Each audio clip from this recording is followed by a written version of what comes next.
Hey guys, what is up? SuperKmanrocks here, and we're here for my LEC Spring Split Week 3 overview, analysis, and of course, at the end, my updated power rankings. It's the final week of the big regular season here, the round-robin stage, I guess you want to call it, in the LEC Spring Split. We've already done this once this year. We're going through it a second time. We are getting close to that group stage.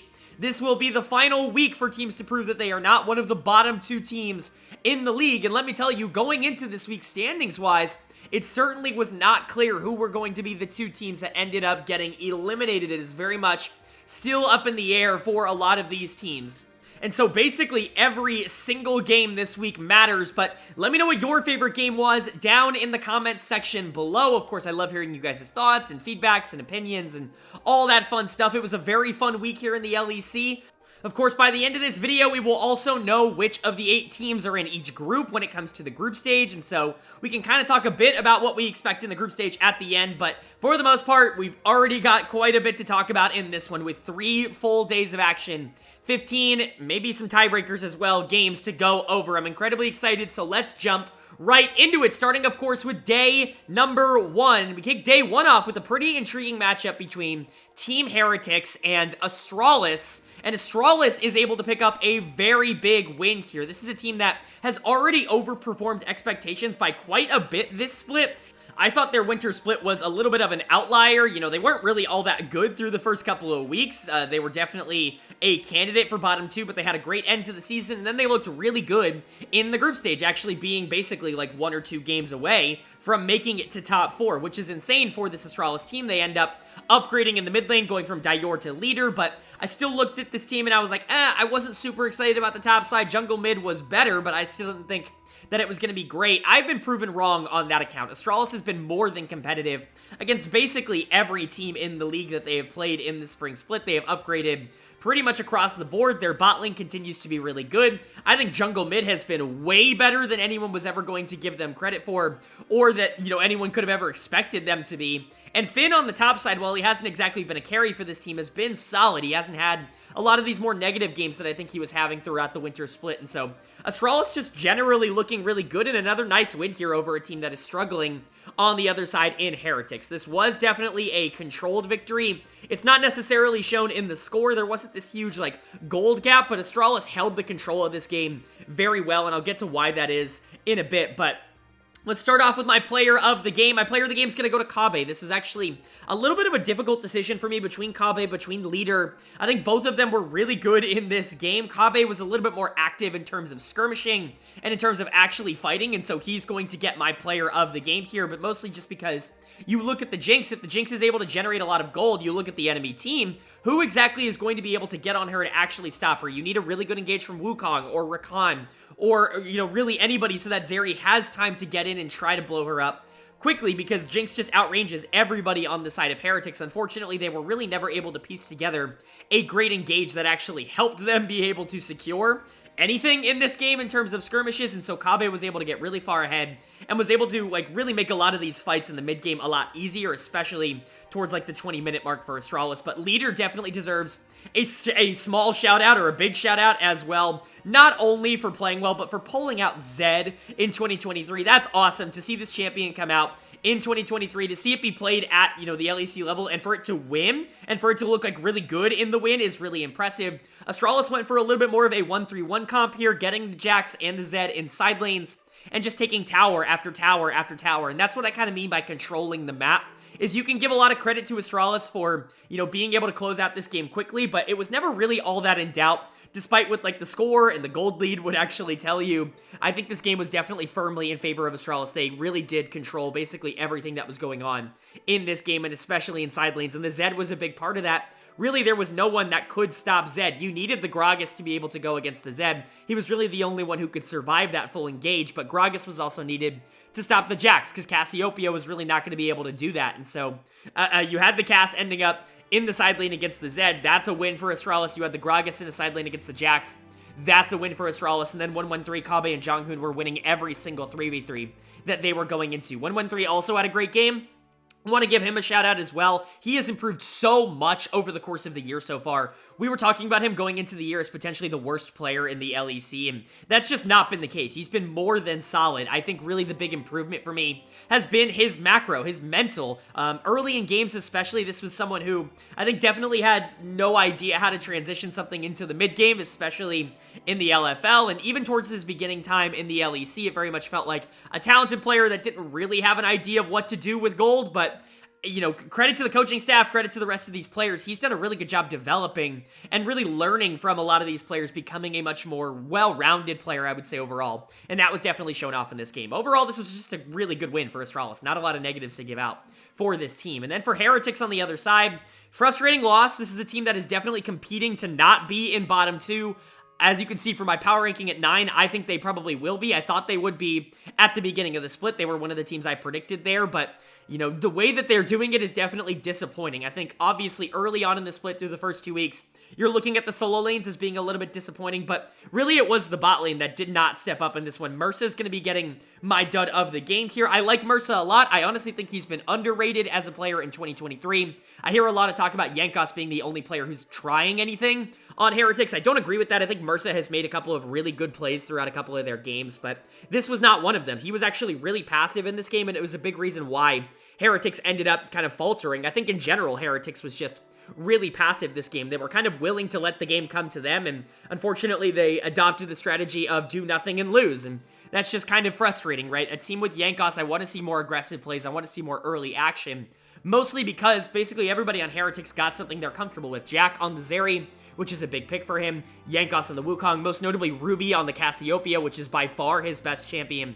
There was just a lot of comfort on the side of Heretics, and I was really hoping that they were going to be able to do something with it, but alas, not so much in this game. I don't think Yankos played particularly well on the Wukong. Again, I just wanted to see more engages, especially when Astralis started to split the map, but it very much felt like Heretics kind of resigned themselves to losing the game pretty early on. But overall, this team is worrying me. I'm going to be honest, they definitely look like a bottom 2 team right now, if not a bottom 1 team in the league. There really isn't a lot of cohesion going on with their players. Yankos is playing really well, but nobody else is really picking up the slack, and you know, obviously you're going to need more than just a supportive jungler, you know, actively playing well in order to win games. And so for Heretics, there is a lot on the line because you don't want to be a bottom 2 team, but right now, the outlook doesn't look particularly good for them, in my opinion. And then Astralis on the other side, again, overperforming all expectations. They look a lot better than anyone's giving them credit for. And this genuinely could be a team that, like, sneaks their way into top 4, top 3, you know, top 2, like, if things really go right. Bot lane is really strong, and they always have been, but now the top side of the map, the jungle mid in particular, have really stepped up and kind of matched that level, and that makes this team very dangerous to go into. For now, Astralis is one of the most fun teams in the league to watch, and I'm interested to see how the rest of the week is going to go for them.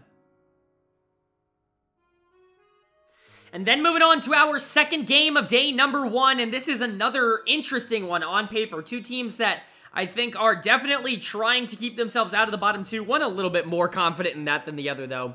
We had Koi taking on Excel. Koi sitting at 500, probably a little worse than what their actual talent level is, and Excel sitting below 500, probably right around exactly where their talent level is, but Koi is able to take this game, and man, how do they win this? How does Excel lose this? This is the most unlosable game that I've seen someone be able to lose.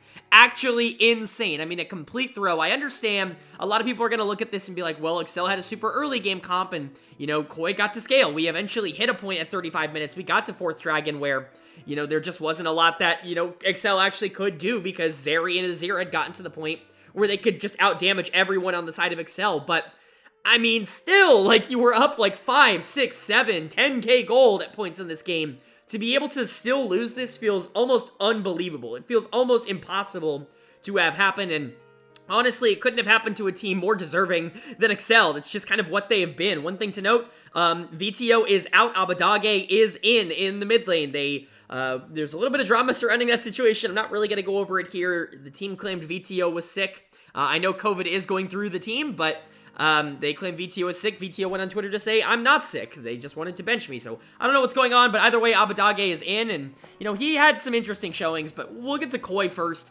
Koi does not deserve to win this game. Like, there is no world in which Koi should be walking out of here with a win. This does not make me feel better about Koi as a team. This is exactly the Koi that we were getting in winter, which is very frustrating because that team had such high highs, especially when they really started locking in group stage, and then obviously eventually getting into the bracket stage, but just the regular season was never good for them, and that has continued here. And the biggest issue with Koi is their inconsistency of being able to play in the early game and actually being able to survive the early game at all. They weren't able to survive the early game in this one. Malrang had a really poor early game, so did Comp and Trimby. Really, neither of those lanes were even remotely pressurable on the side of Koi, and Excel was able to generate some large leads. Otowamne had a lot of gold in the top lane. Abadage had a lot of gold in the mid lane. There was just a lot going for Excel in the early to mid game. They were getting objectives, they were getting kills, and it felt like an easy win for them. But then, slowly but surely, Excel would make mistake after mistake after mistake, and Koi was able to catch up. My player of the game is going to go to Malrang because, again, the Vi was so useful towards the back half of the game. But, man, I don't want to give player of the game to Malrang. Like, this was not a good performance. This was not a performance that should be celebrated. In 95% of these games, Malrang loses, and he's, like, close to done of the game because he had a miserable early game on Vi. But luckily, the enemy team was just a little bit more discoordinated than you, and you were able to catch up in team fights. And so Malrang's going to get it because, again, he played well towards the back half of the game, but man, it's a feels bad to give it to him. I think Larson played relatively well in this game. He bided his time and then was able to do a lot of damage in the back half, but that's Azir, and that's Larson as a player in general. He's not exactly the best early game player, but he's pretty much always going to have an impact in team fights. Shigenda's pretty good at Gnar. That's a champion that I would expect a lot of teams to take away from Koi because it really is one of his more proficient ones, and he was really good in this game. Comp and Trimby still lack a lot of confidence for me. They certainly aren't going out there and, like, actively making the same kinds of plays that a lot of other, players on the team are, but they were pretty influential, especially towards the back half. Zeri Lulu, pretty much always going to be influential if you get to the late game, but man, Koi should not be walking out of here feeling confident at all. As for Excel on the other side, I mean, even worse, right? Like, if Koi feels bad, Excel feels even worse for being able to lose this game. I thought Odo played well in the top lane on the Malphite. Some of those ultimates were really good. Of course, he missed the super crucial one around 4th Dragon, I believe it was, and the rest of the team went in anyways and basically just gave away the whole gold lead right there. But outside of that, I think that he was pretty solid in this game and definitely the best player going up against his former org. But Abadage was fine, I guess. I mean, he didn't die a lot on the Gragas, but he certainly wasn't making a ridiculous amount of plays. Xerxes had a miserable back half of the game. He's going to get my dud of the game here. I just don't like the way that he team fights. I think the early game was actually pretty good from him, and I think you could criticize Patrick and limit maybe a little bit more Patrick in particular, who just was out of position a lot this game, but Xerxes, I think, is definitely going to be the one that gets a lot of the negative press from this game, whether deserved or undeserved. I think Xerxes definitely gets piled on a little bit too much by social media. I certainly don't think he's been, like, the single worst player in the entire league or anything, but it just feels a little bit off. It feels like he is constantly disconnected from the rest of the team. I'm not exactly sure what is causing that, or if it's just a lack of communication, if it's just not, if it's players not meshing. Whatever it is, it's been the entire year so far, including winter, that Xerxes just hasn't felt on the same page, but not a particularly good game from him. Patrick and Limit specifically were not good towards the back half of the game. Patrick's positioning on the Lucian was way too aggressive, was getting caught out by the Vi incredibly efficiently because he had no peel on the backside, because Odo was going in, and then you're just kind of hoping and praying that Gragas sits behind you and tries to get that Vi off of you, but unfortunately the team just wasn't doing it all that well. They weren't protecting him, but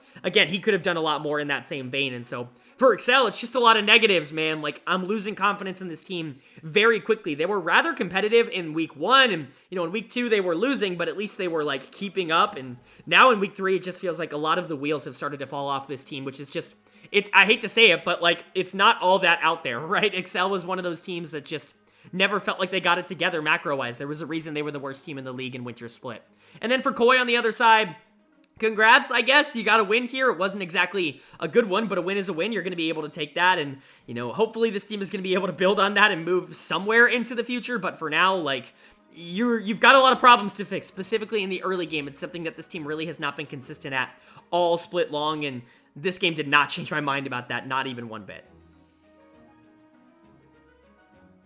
And then moving on to game number 3, and this is where things start to get really interesting when it comes to matchups, because in this one, we had Team Vitality taking on Team BDS, 2-4-2 teams, and BDS picking up a pretty massive win in this one, looking really good doing it. Now, this is, on paper, a very similar game to what we just saw between Koi and Excel, but I think the execution was much better, if I'm being entirely honest. I still don't think it was perfect, and this is certainly not KT versus T1, right, from, you know, a couple of days ago, but BDS and Vitality are better teams than Koi and Excel are, and quite frankly, the lead that Vitality was able to generate in the early game was a little bit more fragile than what Excel was able to generate earlier on. I think BDS did a lot more in terms of capitalizing on it. Overall, I just think this was a better version, but it's worth noting Vitality had a pretty big lead in this game, and BDS did come back to be able to win it.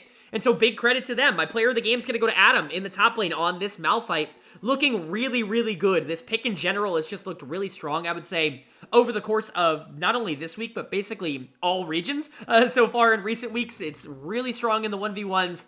The ultimate's obviously massive, and you can still stack armor. Like, it's not like Malphite is not Malphite anymore just because he deals damage. It's now that he deals damage and he's an armor king, and so going up against, like, Renekton, Lee Sin, Lucian, like, you're gonna feel pretty good playing Malphite, and Adam was awesome in this game. Those ultimates at the end of the game were absolutely massive. He basically just singled out Upset and said, I'm going to kill you over and over again and force somebody else on the team to win the game, and unfortunately for Vitality, they didn't have someone else on the team that could win the game. Adam played really well, and in my opinion, definitely deserved the player of the game. He's having a hell of a year so far, and really is probably the most fun top laner to watch in the West. Other players to shout out, Nuke in the mid lane on the Azir, the damage that he was able to output towards the back half of this game, a big reason why they were able to come back. Malphite's great, but you do need follow-up damage. Like, he can ult in and he can do a lot, but if your Zeri and your Lulu aren't playing particularly well, which, spoiler alert, we'll get to, they didn't play particularly well, you do need somebody to be able to follow up and deal that damage. In this game, that was going to be Nuke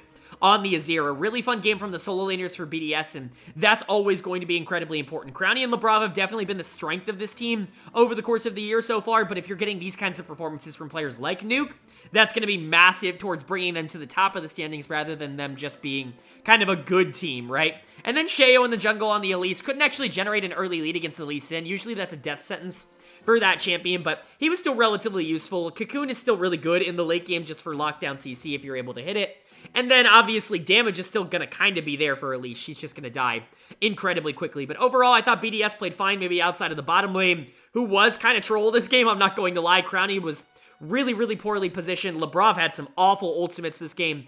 And not a great performance, I would say, coming out from the BDS bot lane, but the top side more than made up for it in terms of efficiency. And then for Vitality on the other side, how do you lose this game? Again, like, this is a team that has consistently been able to generate leads in the early game, but has struggled with communication in the mid to late game and has struggled with teams that are actually willing to kind of fight back and claw their way back. They have kind of relied on their mechanical talent for most of the year, but when you go against a team like BDS that is really cohesive and knows how to play from behind, they're going to at least face some adversity, and they weren't able to overcome it in this one. My dud of the game is going to go to Perks in the mid lane. The Gragas just didn't really work out. There really wasn't a lot of moments where the Gragas was actually all that useful for BDS in this game, but I'm not going to blame Perks entirely because it was really just the team fighting from the entire team. Bo didn't have a particularly good mid game, and I think that was a big problem for Vitality, is they had a lot of pressure, and they kind of just sat on it. They really weren't making a ton of plays. They were letting BDS get back into the game. They were letting the Azir and the Malphite gain a lot of gold and really put themselves in a position where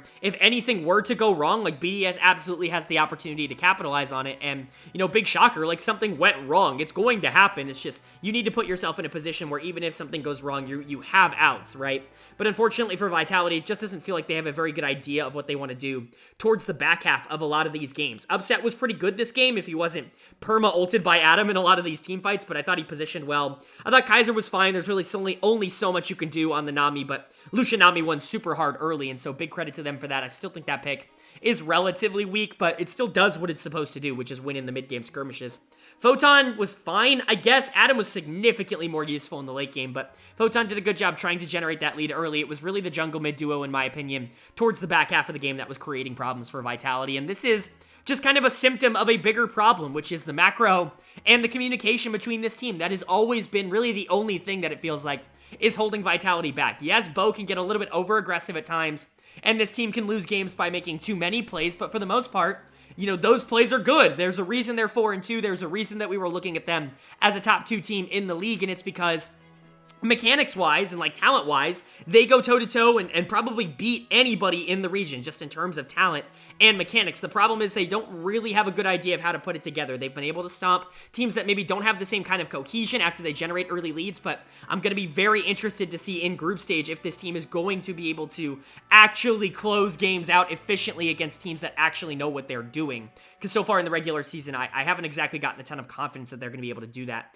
As for BDS on the other side, this team is legit good. I've been saying it for weeks. This is not a flash in the pan kind of team. They know how to play the mid to late game. They have very good macro and mechanics, which is very different than what they were in winter, which was just kind of this Adam and Crowney led team where if they generate a lead early, they're probably going to be able to close it. Now, it really does feel like they know what they're supposed to be doing in the mid game, and that makes them incredibly dangerous. If BDS ends up turning into one of the more interesting teams in the entire league, I'll be one of the least surprised people out there. And then moving on to game number 4 here, we have another one between two teams that are definitely fighting to make sure that they are not in that relegation zone. We had a matchup between Fnatic and Mad Lions that Fnatic was actually able to win. They closed off week 2 looking really, really good, obviously. Not a great start to the split. They went 0-3 in week 1, I think 0-4 to start their year. But they ended up winning the next 2 games to close out week number 2. That's a really big positive for them overall, and they've carried a lot of that momentum into week number 3 here. I think it really was just kind of a learning process for a lot of these players. A lot of them have really turned around some of their performances, and, you know, I'll talk about it a bit, but the morale and the mental on this team looks great. I mean, there are specific players that you can just see have completely changed the atmosphere and the mentality and just the feeling surrounding this team. But what ended up happening in this game? Well, player of the game for me, kind of a no-brainer. It's going to go to the unstoppable Olaf in the top lane. It's going to go to Oscarinin in that top lane role, which is so good to say because he was so miserable to start the year. Week number 1 was really, really bad for him, just in general. Easily the worst player in the league that week, but he didn't let it get to him. He didn't let it take him over. He just kind of sat down, got calmed down, and came back, and he came firing out here in week number 3, I should say, with a great game number 1. The Olaf was genuinely undealable with towards the back half of the game. I mean, look at the enemy team. Who exactly are you going to have that's going to burst him down, that's going to, you know, kind of stop him from just running at your AD carry and making their life a living hell? You have no one. You have literally no one who can peel them off of you when he presses that R button, and so, you know, big credit to Oscarinin. He played it really well in the early game. He pulled out something that obviously he's very comfortable with that maybe other people aren't willing to pull out right now, and honestly, you know, big credit to him because it looked really good. Also want to give a big shout out to Humanoid in the mid lane. The damage coming out from Azir, obviously Azir has pretty much always been Humanoid's best champion. That's the champion I think we all kind of look at as his like bread and butter, what he goes to. It's going to be interesting to see what he does after the Azir nerfs go live. I believe they're going to be live for the group stage. I could be wrong for that, but, you know, it's definitely going to be intriguing, but as long as he's able to play it, I mean, he's going to look pretty darn good on it, and he looked really good in this game. He's looked a lot better over the course of the win streak. I think when you're looking at all the players on the team, the player that has leveled up the most over the course of the loss streak to the win streak has definitely been Humanoid, in my opinion. Somebody convinced him that it was playoff time, and he clearly started to step up again. But I want to give a big shout out to Advn in the support position. I think a lot of people are going to overlook him as a player, but I think he's actually played really well over the last 3 games or so for Fnatic, and most importantly, I think he's a big reason why the culture has changed so much at Fnatic. He just seems to be always positive, basically from everything we can see when it comes to like backstage segments and, you know, when we can see them, you know, after a game. He's always smiling. He's telling everybody it's okay, even after losses. It never really seems to get to him. And I think that's bled into a lot of the rest of the team. You know, we've seen Razork be willing to, you know, sit back and, you know, say, hey, it's okay, we move on to the next one. And I think that mentality has helped Fnatic out so much, more so than any addition of talent could ever actively add to the team. Advn has been a really solid player for them, even if he wasn't for the first week, but he's done so much more off the rift that I think he deserves a lot of credit for that. But Fnatic looking really solid. Mad Lions, not so much, man. 2-5? Uh-oh, like, you're in danger. This is a do-or-die scenario now for Mad Lions. You gotta start winning because you cannot go from being in the finals to being a bottom 2 team the next split. That is an absolute disaster for this team, but they just have not clicked really at all in Spring Split so far. My dud of the game is going to go to Hillisang in the support position. I mean, he was legit just running it down for most of this game, but really, what is Nautilus supposed to do? You've got the long-range threats of Azir and Jinx that you're never really going to get on because Sejuani and Olaf and Braum are standing in front of them. You can't CC Olaf you don't want to CC Braum, and really the only target is Sedge, and really is that who you're going to go for? Like, overall, it's just a rough game to be playing Nautilus in general, but Hylissang played it way too aggro. He was going in over and over again and leaving his AD carry out to dry. And in that situation, it was definitely a major negative for Mad Lions. He, I'm going to say it, he accomplished basically nothing this whole game. I think you could say a similar thing for Carzzy, but this bot lane has been so hit or miss. They've had a couple of really good games in the regular season. I think last week they had a really good one where Carzzy was absolutely popping off. I believe they lost that game too, but they had a really good one in that game. And when we think back to regular season in winter, it was actually pretty solid. Like, they were one of the more interesting bot lanes in the league, but they're just so finicky. They're so up and down, and that's kind of what we expected. Again, two really aggressive players coming together on this team, and surprise, they're very volatile. They're going to have some good games. They're going to have some bad games. But I think the biggest, kind of difference between, winter Mad Lions and spring Mad Lions is Nisqy in the mid lane. He was my first team all-pro mid laner in winter. He's not even going to get close to that here in spring. He really has not been all that good, even on the champions that he was playing in winter. And so some pretty big regressions coming out for Mad Lions. Elyoya's not been nearly as good. Chasey's probably been about the same as he was in the regular season, but Mad's got to figure out what the hell is going on. I don't know if it's just a talent thing, maybe catching up to them, if other teams have just gotten better, or if it's mental. But if it's mental, then luckily that's fixable, right? Like, that's something where if you just get your confidence back, if you feel a little bit better about going into some of these games, maybe you can perform a bit better. But for now, whatever the issue is, it better get fixed quick, because there is no reprieve if this team ends up finishing bottom 2. And then for Fnatic, great. I mean, you're sitting at 3 and 4. You're not out of the woods yet. You still aren't, like, confirmed to not be in bottom 2, but this team looks so much better than they did in winter already. It's not even a contest. And if they can keep this morale high, if you can have your jungle mid playing well, if Oscar can be solid, if Reckless and Advienne can be that really good weak side bot lane that we know that they were kind of brought together to be, Fnatic is legit like a top 5 team if they're playing at that level, and to even remotely have that on my tongue after what happened in winter, I think is a massive, massive positive for this team.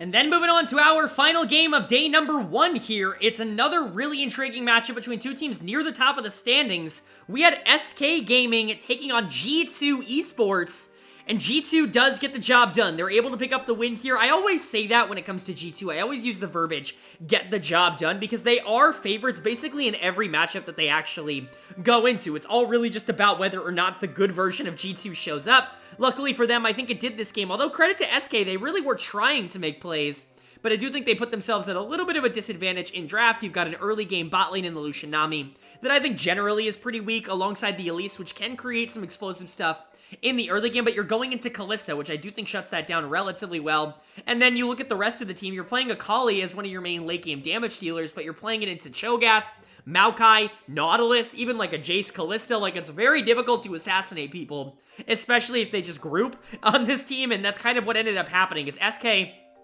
throughout the game, was able to find some picks here or there. They were able to stay relatively even in terms of kills, but the gold lead was pretty much always in favor of G2 because they just controlled the map in terms of the macro that they were able to output. My player of the game on the side of G2 is going to go to Caps in the mid lane. I think a lot of people are going to give it to Broken Blade in this one. Rightfully so. Broken Blade was really good on the Cho'Gath. We'll get to him in a second, but Caps was, in my opinion, the best player in this game on the Jace. It's just a different story when he plays Jace versus almost any other mid laner in the LEC. It really isn't all that comparable. He is actually very similar to how a lot of the LPL mid laners play him, where he really likes to play aggressive early, but mostly what he's used for is creating pressure elsewhere on the map. It's not this big poke mage that I think the West ends up playing him as, even in the top lane. It's much more of this big, like, I don't want to say split pusher, but someone who can really create pressure anywhere you need him to, is really good on flanks, can absolutely blow up backline if teams are not ready for it.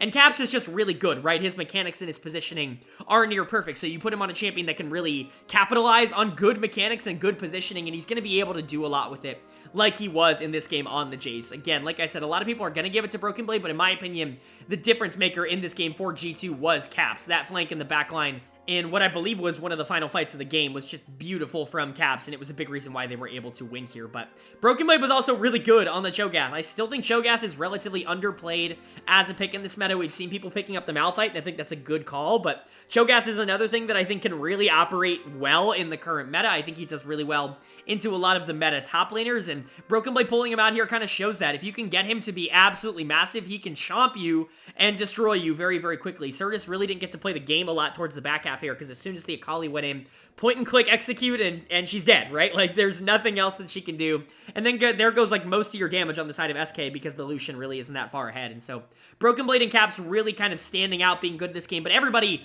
on G2 played well. I thought Hans and Mickey did a good job in the early game to be able to mitigate a lot of the Lucian Nami pressure, which is huge for SK's comp. And then Maokai as well was really solid. I think Yike has been probably the most consistent jungler in the entirety of Europe in 2023. And then for SK on the other side, unfortunate way to lose the game. I do think you tried to keep things interesting. You had a relatively decent pick comp. You have tools with the Elise. You have tools with Nami Bubble or even like the Akali to be able to get on people in the mid game and try to generate gold that way. The problem was your macro just wasn't really all that good this game. You were giving up so much in order to get some of these picks. It was a lot of towers. It was a lot of objectives, a lot of dragons, a lot of heralds in order to get, you know, these kills, and unfortunately that's just not a super positive trade for you against a team like G2, who's just going to be able to do a lot when they do have pressure of the map like they did. The one player on the team that I want to give a shout out to is Irrelevant. I thought he played pretty well on the Scion. Some of those ultimates were really good, and he was a good frontline tank. Unfortunately, SK just had no damage in a lot of these team fights. There really wasn't a lot that they could do because the Akali was getting blown up instantly, and the Lucian wasn't far enough ahead to actually be able to deal with things like the Jace and the Kalista, and so really just not a lot there. Certus is going to get my dud of the game. I already talked about it a bit. Not really a lot that the Akali can do in this game. He did contribute a bit to a lot of the picks that they were able to make, but he was also rather useless towards any actual engages in the entire game. And when you looked at the gold difference between what Caps was getting out of towers and just farm in side lanes and what Certus was getting out of all the plays that he was attempting to make, you can see why it wasn't exactly a super positive play for Certus to be making the plays that he was, although I'm not exactly sure what else he was supposed to do this game. But overall, not exactly the best performance in the world coming out from SK. And I'm not particularly surprised. I do think that it is relatively predictable to see this team kind of falter against a team like G2, but there are some question marks being raised about SK. They certainly didn't close off week 2 in the most dominant of fashion, and I don't think they've looked all that good in, you know, after week 1, like post week 1 spring split so far. I think there's a lot of improvements still left to do. I think Exekick and DOS have not been nearly the same kind of dominant bot lane that they were over the last, like, basically the entirety of the winter split, if you will. But I still think they've been fine, right? But if you're able to generate larger leads in the bot lane, I think these games become a lot easier. I think some of the flaws of this team have started to come out now that they aren't able to generate the same kinds of leads.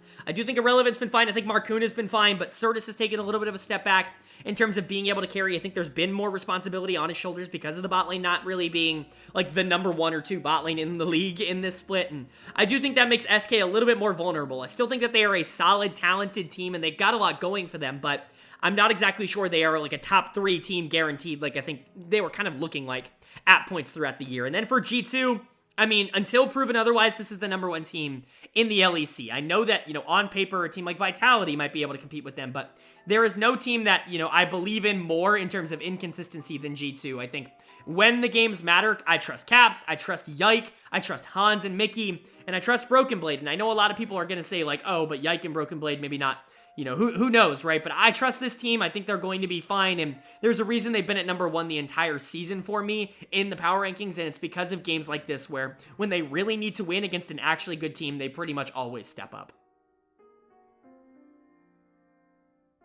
And then moving on now to day number 2. We're really getting into the thick of things now. You can no longer be a team that is sitting near the bottom of the standings and expect things to just go your way. It is do or die for teams that are on the border, and one of them is going to be in our first game of the day, as we saw Astralis taking on Excel. And Astralis does pick up the win. That means Excel gains another loss and is going into the final day at 2-6. Certainly not a situation they want to be in. It is not, you know, inescapable depending on how the rest of this day goes, but you certainly did not want to be in this position. This is a team that has way too much talent to consistently be the worst team in the league, but that's just kind of what they've become over the course of the year, is the worst team in the league.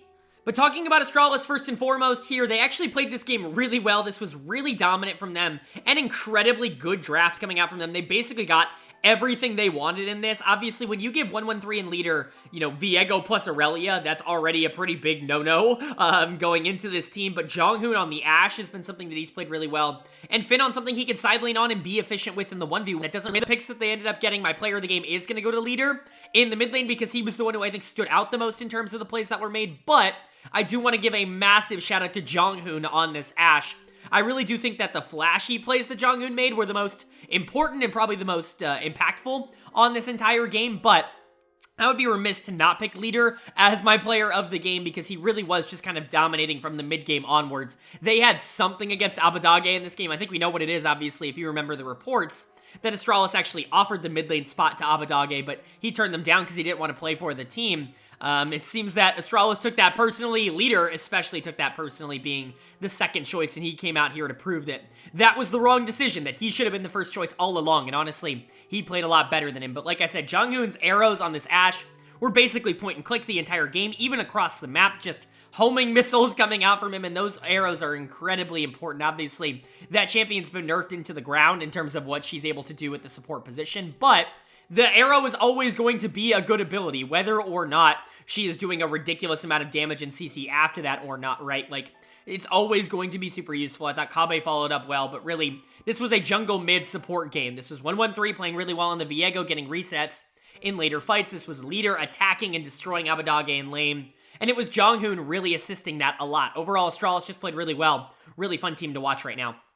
As for Excel on the other side, like I said, this puts you in a pretty miserable spot overall. You certainly do not want to be sitting at 2-6 going into the final day with, you know, at best tied for last, right? Like, there is no situation in which you are not tied for last place going into the final day now, and it's, again, really not where you want to be. My dud of the game is going to go to Abadage. He had some good plays on the Jace, but he was also the target of pretty much all of the aggression on the side of Astralis, and he was not ready for it. He died a lot this game, and he was really kind of sticking out as somebody who was consistently mispositioned, stepping up way too far forward without vision, and actively getting punished for it. I do also think Xerxes wasn't very good, but I think the Xerxes, like, hate train has gone a little bit out of control. Even I'm not a big fan of Xerxes, right? Like, I'm someone who thinks that he's a little bit lower on the totem pole, like a bottom 2 jungler in the league or something like that. But, man, people are just, like, really riding on everything that he does.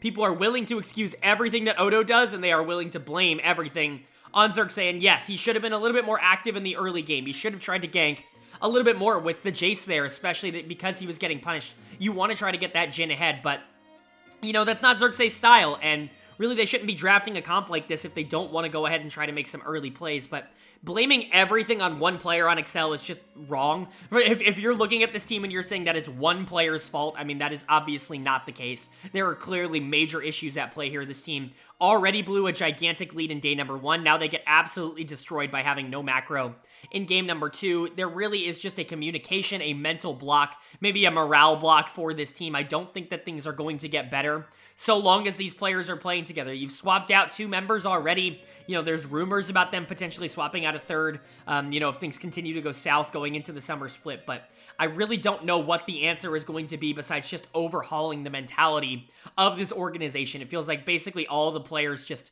I don't want to say have given up, but they certainly don't feel like they feel comfortable and confident in playing the mid to late game, and it definitely shows on the Rift. But for Astralis, they look really solid. They look really, really good right now. They look, you know, way better than I ever gave them credit for. I think that they've already outperformed basically all the expectations that they have. They've basically locked a top 8 spot. I think they have locked a top 8 spot at 5-3. But there's a chance this team finishes with 6 wins in the regular season. And if you would have told me that at the beginning of the split, I would have called you insane. But truthfully, they kind of deserve it. They've been playing really, really well. And I think Astralis is a team to actually look out for as we get into the group stage. And then moving on to game number 2. The games do not get any less important from this point onwards. Basically, everything that we're going to talk about for the rest of the week has some level of significance, either at the top or the bottom of the standings. This one has a little bit of both. We had SK Gaming taking on Mad Lions, and Mad is able to pick up a huge win here. This was necessary. Again, there's this big cluster of teams with 2 wins at the bottom of the standings right now, and you do not want to lose if you're one of those teams. You want to be going into that final day with 3 wins minimum, because at the very least it guarantees you a tiebreaker. Even if everything goes wrong, if you go into that final week with 3 wins, you are guaranteed at least the opportunity to play for your chance to make top 8. And that's what Mad just guaranteed here with this win. Let's go ahead and talk about how they did it, because I actually think they played really well in this game. They were definitely the ones in control, and I think that they were definitely the better team in terms of, like, cohesion and in terms of, you know, being a unit, which is really good to say, because that's something that I think was on a lot of Mad Lions fans' minds, was the fact that they really weren't playing great as a unit of players. They were good individually at times, right, We had seen moments where Elyoya looked good. We had seen moments where Carzzy and Hilly looked good, but it never really came together for the whole team kind of pushing forward in a macro sense, kind of like it did last split, but this game was probably the best example of them genuinely looking good. Player of the game has got to go to Hylissang on his signature Pyke down in the support position. It's really good to see him be able to bring out a champion like this every once in a while. We all know how good he is on Pyke. We all know how good he's always been on Pyke, but to be able to see it, it's always a good reminder that he can still be incredibly proficient at it. The hooks were on point this game. Just the pure damage that lane is able to output with the Xayah in the early game is incredibly difficult for something like Zeri to deal with, because she does have to be relatively short range to even remotely try to trade, but if she is at all in range of the Pyke, it is a major problem, and we'll get to the Lulu in a bit, but it wasn't exactly DOS's best game of the entire split. Hylissang did a great job taking advantage of the aggression that they were able to show because of their draft, and I think he transitioned it really well into the mid to late game as well, making plays around the map. But I think this just generally is a theme for Mad Lions. I really like the draft. You give Elyoya something like Lee Sim that he can be proactive on in the early game that isn't going to completely fall off. He's going to have some skill expression. You give Chasey something that can help out in team fights can and make sense, but if you wanted him in the side lane, I think that makes sense too, but something that can win early, most notably in the top lane. You put Niski on something that doesn't need a lot of resources and can move and roam around a lot, and then Carzzy on a carry that is really good in the early game and likes to transition its own leads. This is just generally a really smart draft by Mad for their current personnel, and I think it absolutely worked out. Carzzy has kind of been underratedly good over the past few weeks. I think that with Hilly kind of being a little bit up and down, Carzzy actually positioning really well over the past like 4 or 5 games has gone under the radar. I think you can make a really strong case he's been the best player on this team in Spring Split, which is just not something I would have expected to say, considering I thought he was the worst player on this team in Winter Split. And so, good for Carzzy, another really good Xayah game. Again, a lot of credit to Niski and Elyoya. Seems they were on a much better page this game than they were just like a week ago or so, and so that's positive. And then Chasey good on the Kennen. Honestly, everything kind of clicking for Mad in this one, and they desperately needed that. As for SK, things are starting to go south, man. I'm not going to hit the panic button yet, but there are some major question marks about this team, most notably mid lane. I was really concerned about Certus's kind of decline over the course of the split so far, but it really has not stopped. Like, this is a game where Certus should be able to generate some level of advantage. I will say Niski played really well into Certus in playoffs. Perhaps he just has his number as a player, but Certus didn't play particularly well in a matchup as Sylas, where he should just have prio a lot of the time. The only player on SK to really play well this game was Exakick, which obviously is a good sign. You want to see him continue to be one of the biggest rising stars in the LEC, but you need more than Exakick in order to be good, and I think jungle and support in particular were not good this game. My dud of the game is going to go to DOS in the support position. I don't really think that people have been playing Lulu at a particularly high level this week so far. We've seen a couple pretty bad performances, and I think DOS definitely encapsulated that here, consistently getting hooked by the Pyke. But even outside of that, in team fights, you know, Marcoon would dive all the way in on the Vi, basically suiciding to try to set up Exakick, which is the right thing to do for Marcoon, but DOS would ult the Vi, and yeah, that's great. Hopefully you're getting a couple knockups, but now you don't have ult for the Zeri. The Vi gets blown up anyways because she's super far behind, and now Zeri has no peel tools. It's just not a very good job, honestly, if I'm being entirely honest. DOS has not played well over the first 2 games of this week, and that's concerning. I thought he was actually really good over the beginning couple of weeks in the Spring Split. You know, him and Exakick were really good in Winter, but it felt like DOS was kind of taking the mantle a bit as we got into Spring. That has not been the case so far in week number 3. And then Marcoon just had an abysmal early game. He lost so much pressure early to Elyoya. There was really no shot that he was ever going to be useful at all in this game. Irrelevant, died a bunch up on the top side, really without accomplishing anything. Certus didn't do any damage this game. Really, not a lot of positives to actually speak of on the side of SK, but at the very least, you know, you're sitting at 4-4. It's not like this team is sitting at like 2-6, right? That's where you would start to get concerned, but they had a really good start to the year, and so the roadblocks and the speed bumps that they've run into in recent weeks are a little bit more, you know, they're a little bit more dealable with. This team should still be making top 8 really without any sort of question marks. I think 4 wins has already locked them in.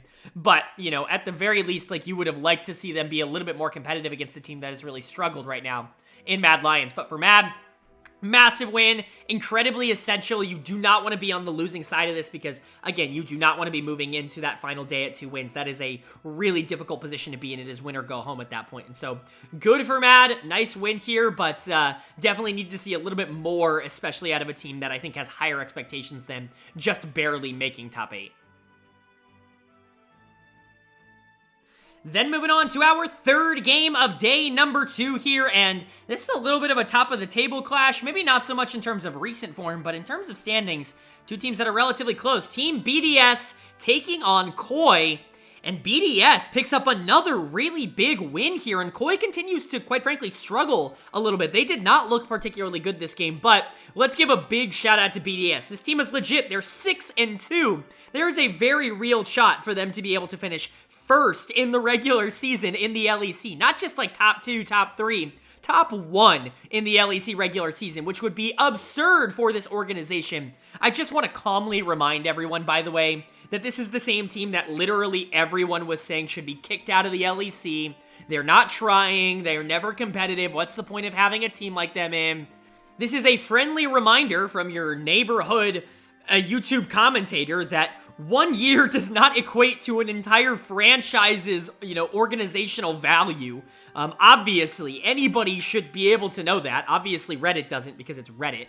But it's still really good to see an organization like BDS stick to their guns, even when people like me doubted their ability to win games with this team. They stuck to their guns, they knew the players that they liked, and they went all in on them, and it's clearly worked out. They were awesome in this game. They've been awesome all season. My player of the game is still going to go to Adam in the top lane. Another Malphite game, and another great performance coming out from him. Now, this is a little bit of a draft diff in terms of, maybe something a little bit different than game number 1, where game 1, those ultimates were huge, but, they should have had outs to Malphite. In this game, who's your out to Malphite? You're playing triple marksman, you're playing Vi Renekton. The only source of magic damage you have on the entire team is half of Corki, right? And that's just not good enough, right? It's not going to be good enough.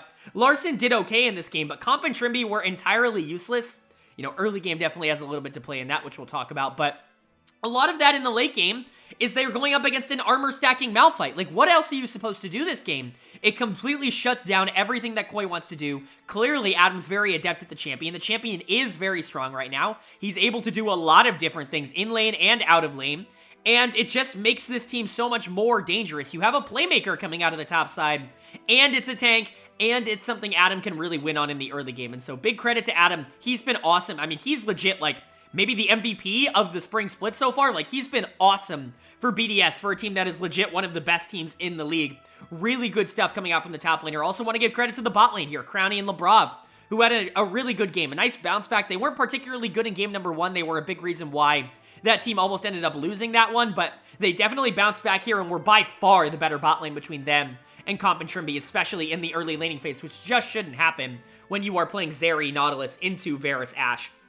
Sheo and Nuke were good as well, but I would definitely say top and bot lane were the standouts, which is pretty normal for BDS. As for Koi on the other side, this team's got some major issues. Nobody really played well in this game. I know a lot of the negative attention is going on Malrang, and I do kind of understand why. Like, I'm not going to say that's not right, because his early games have just been bad over the last, 2 weeks, but Comp and Trimby were so atrocious in this game. Trimby, in particular, is going to get another dud of the game for me, and to me, he has been, giga awful in Spring Split. It's crazy, because I actually think he was playing well in Winter. He was definitely picking it up when the team was getting better. He had a great group stage with Koi. He was a big reason why they were able to win their Group A in group stage and Winter Split, but man, he might be the worst support in the league right now, at least in terms of what he's been able to output in the laning phase, which is supposedly his strength. That's always what he's been best at, in my opinion, is laning, but it's just not been good. He's been first blooded in 3 of their games so far this split, 3 of their 8 games, I should point out, which is not good, and man, the Ashe was just useless. Varus Ashe needs to be able to get ahead, especially against Zeri Nautilus, but man, they just got so far behind that there was no playing for this bot lane. Comp definitely deserves some criticism for it as well, but I think Trimby was definitely the worst of the two. I think that I've always said this about Koi. It's going to be the same as what I've talked about over the course of the split. But Koi really functions based on what their bot lane is doing. When their bot lane's playing well, they win. When their bot lane's not playing well, they lose. It really is as simple as that. Larson has been incredibly consistent. He's been exactly Larson. He's not had the high highs. He's not going out there and winning games that the rest of his team aren't playing well in, because that's not who Larson is. But he's also not playing bad, because he's an incredibly solid player. He's been Larson. You can win with that. Shigenda has honestly been good this year. This wasn't a great game for him, but this was probably his worst game of the split. And if this is your worst game of the split, that's pretty darn good. Malrang's been inconsistent. Comp and Trimby have been inconsistent. And so if Koi can figure out what to do in the bottom lane, they're going to be fine. This is the same exact narrative I was giving this team going into group stage and winter split. They got it done then. I don't know if they're going to be able to get it done now. As for BDS, though, everything's clicking. I mean, everybody's playing at a high level. Sheo and Nuke are even stepping up and being an incredibly solid jungle mid duo.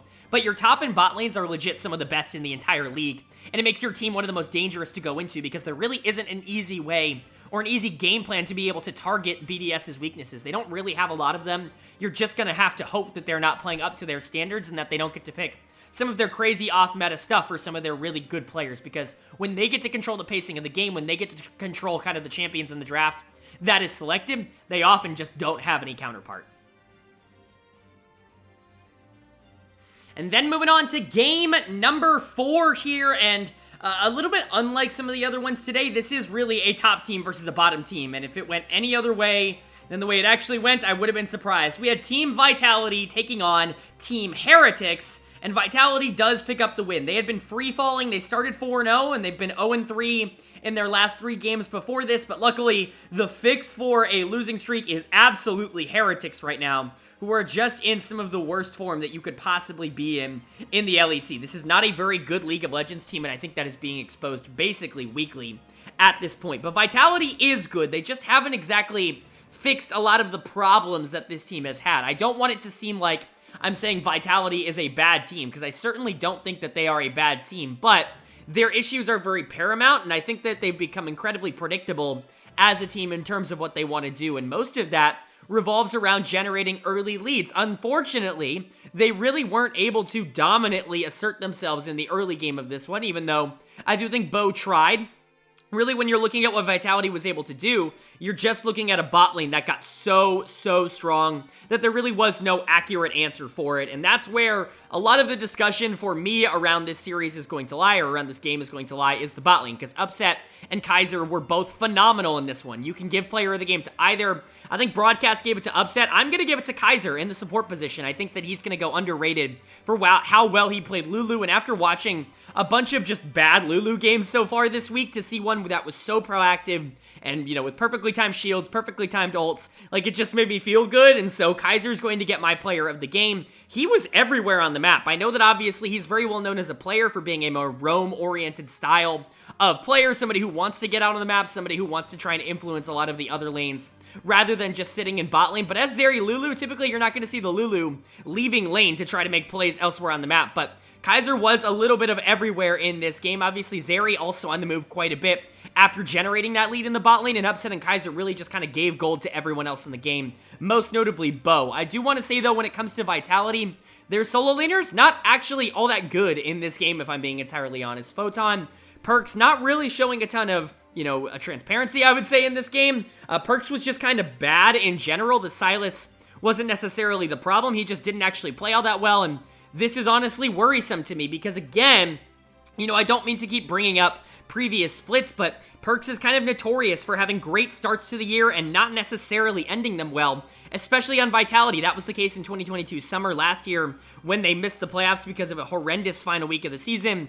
That was the case in winter as well, where this team was really clicking on all cylinders, and by the time we got to group stage, Perks had really taken a major step back. It feels like the same thing is happening again here in Spring Split. I like Perks a lot as a player, but at some point, he's got to prove that he can be this good for an entire split and not just a couple of games here or there at the beginning of the year when teams are still getting used to their rosters. I need to see more consistency. And then for Photon in the top lane, he just didn't play the Malphite at a very high level. This was a pretty bad Malphite game from him. He's kind of not been all that good on tanks. I don't want to go out and say that Photon's kind of limited in terms of the champions that he can pick, but it does not seem like Photon really excels at being a weak side top lane player on a tank matchup that just goes into someone who's going to be a little bit more aggressive than them in the early game. You need to get him on something that can carry a little bit more consistently to really bring out the best in him, but that's a better problem to have than, I would say, just being kind of locked into playing tanks like someone like BuBu in the LPL. And so Photon's still an asset, and Vitality was still able to win, again, because Upset and Kaiser were awesome, but the cracks are definitely starting to show in this team. As for Heretics, you know, they lost this because they're bad. There really is no other way to say it. Vitality didn't play a perfect game. I think other teams would have been able to capitalize on some of the mistakes that they were able to make, but Heretics is just not one of the teams that is going to be able to do that. I know a lot of people call Yankos one of the best junglers in the league, and while I do agree with that sentence, he really wasn't all that good in this game. There's only so much you can do on the Sedge, but this was really Evie versus the world on the Jax. He was able to generate so much gold in the top lane, but the rest of the team was really letting him down. Dead of the game, a pretty easy choice. Gonna go to Ruby on this LeBlanc. Just not a very good pick for Heretics in general, but Ruby, again, has really shown that he can only play Cassiopeia at, like, an LEC level, which is just not very good. He's the worst mid laner in the region. He has consistently proven it over the course of this split. Another really bad LeBlanc game where he basically just accomplished nothing except for dying in the later team fights. I thought Jack and Mersa, again, continued to just not look particularly good in the bot lane 2v2. They really haven't had a lot of, you know, good moments in the bot lane 2v2. I think Mersa's had some good team fight moments, but their laning has just been atrociously bad, and there really is no exception to that. And like I said, I don't think Yankos was really influencing the game all that much here for Heretics, and so when that's going to happen, they're probably not going to win. I think on paper, this is probably the worst team in the league. You know, Excel's definitely contending for that, but again, you're now going into the final day with 2 wins. That means both you and Excel are going in with 2 wins. Mad Lions has 3. You do not want to be one of the bottom 2 teams. That makes tomorrow a must-win for Heretics to even have a chance of staying alive out of the bottom 2, and that's not necessarily the position you wanted to put yourself in. As for Vitality,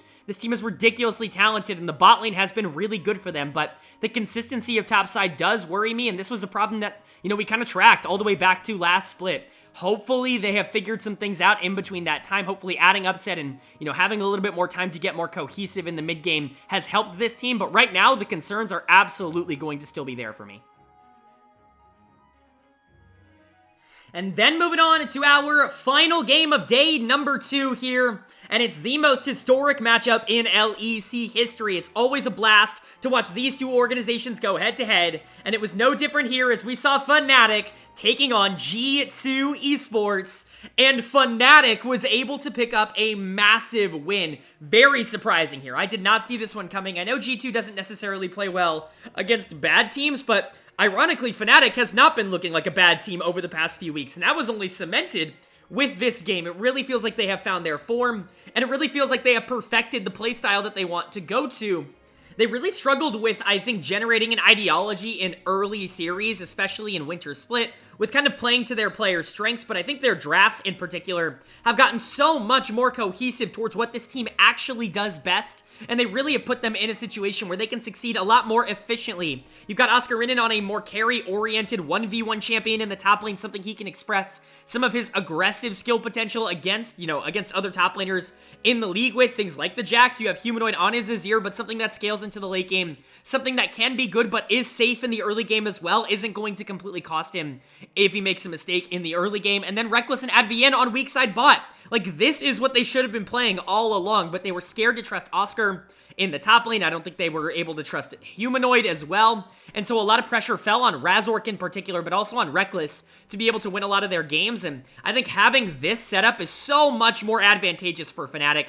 And the players have really paid that off, I would say, in spades. Oscar Rinnan's going to get another player of the game here on the Jax. Another great game from him. He brutalized Broken Blade in lane. He was super far up, and then he was just able to take over a side lane. Like, nobody in the game was actually able to stop him. And it created so much pressure on the side of Fnatic that, honestly, I just got to give a lot of props to him. He kept his head on straight. You can look at players like Reckless and Advienne, and you can say, like, you know, we've seen some of the backstage stuff that's gone on with Fnatic. For them to be able to hold their cool, for Oscar to be able to hold his cool, you know, maybe with the help of a player like Advienne, it's just really admirable because they have bounced back and they've become a legitimately good team as they showed off here. Oscar's just so fun to watch when he's playing aggressive. This is what it probably should have been the whole time, a resource-heavy top laner. That's why I thought you brought Oscar in the first place. When I talked about it in my preseason, like, power rankings and predictions video for spring, I talked about how I was like, okay, well, you wanted Oscar over Wunder because Oscar's a little bit more proficient, a little bit more adept as a carry player so that you can put Reckless on weak side where he's a lot more comfortable, and that's what I thought the goal was. They weren't really playing to that in the first couple of weeks, though, so it's good to see them pay a lot more attention into the top side and make sure that Oscar is put in a position where he can be a lot more comfortable in these matchups. But a lot of the credit for doing that does indeed have to go to Razork, who has been really good over the course of their win streak here. Razork and Humanoid, I think, have both stepped it up and kind of gotten back to some of the form that they were in near the playoffs and Worlds last year, which is just the best thing that you could possibly hear if you're a Fnatic fan. That's really what you've been waiting on, is you know these two have the potential and the ability to be some of the best players in the entire league in their roles, and they just really haven't been that over the course of the year. And so to see this win streak really be positive for them in particular, I think has got to be very reassuring. And then, of course, Reckless and Advienne, who had a phenomenal game, mind you. Reckless had like what, like 400 CS, something like that, something ludicrous, because he's Sivir, and you know, Reckless on Sivir is, you know, something historic here in the LEC. I would argue it's one of his most signature picks. He got to play it with something that could be initiative for him in the Recon, but it could also move around the map, and it could help out jungle, it could help out top lane even, and it really created a lot of these different dynamics that I think Fnatic played to really well. They had a very clear win condition in this game, and they really played to it, basically exactly as they needed to. Then on the other side, you've got G2. G2 was alright, a little disappointed that they weren't able to actually compete, but this is the G2 that we know and love. You know, they're not able to actively complete an entire week without disappointing in at least one game. That's just kind of what they do.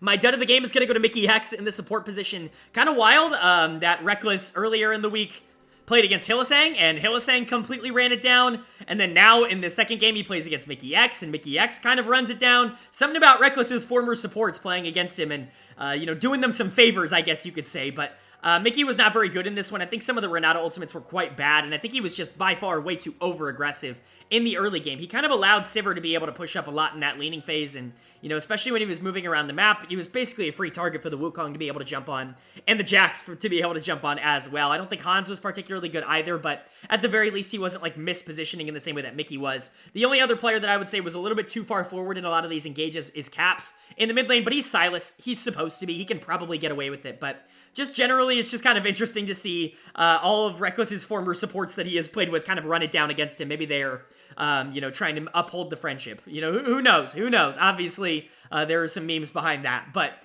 it's just kind of a funny little coinky-dink. Mickey's been fine throughout most of the year. It's not going to be a big complaint.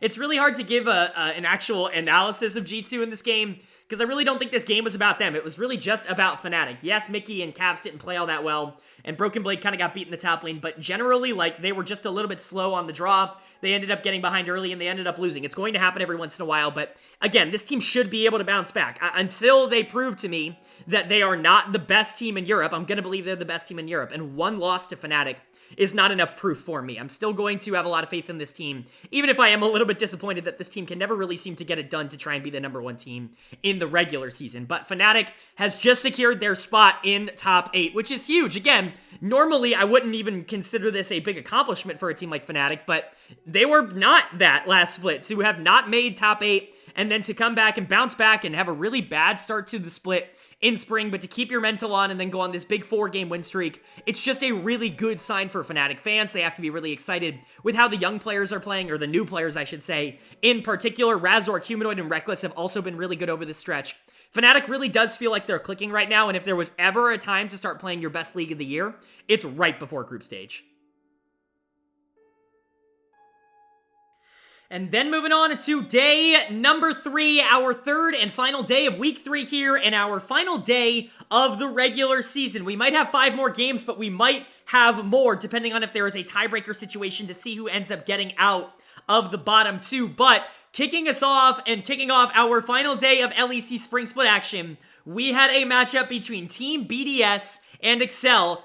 And BDS is able to pick up the win, not only getting their 7th win of the year, not only officially eliminating Excel from being able to make it out of the bottom 2, but also securing BDS the #1 record in the LEC. No one can catch them. They were the only team to go into the final day here at 6-2, and with that win, they will be the only team that has the opportunity to win 7 of their 9 games in the regular season. So BDS has just clinched the single best record in the LEC. That is absolutely insane. If you would have told me that at the beginning of spring, I would have been like, unlikely but possible, right? If you would have told me that at the beginning of winter, I would have thrown you out a window. That's how crazy that statement would have been. But all of these players have progressed so much. They all fit together so well, and they have such a clear game plan of how they want to go about things. Not to mention their drafts are always really good. Everything going on at BDS right now is going well, and it's just hard to think anything other than good thoughts about this team. Player of the game,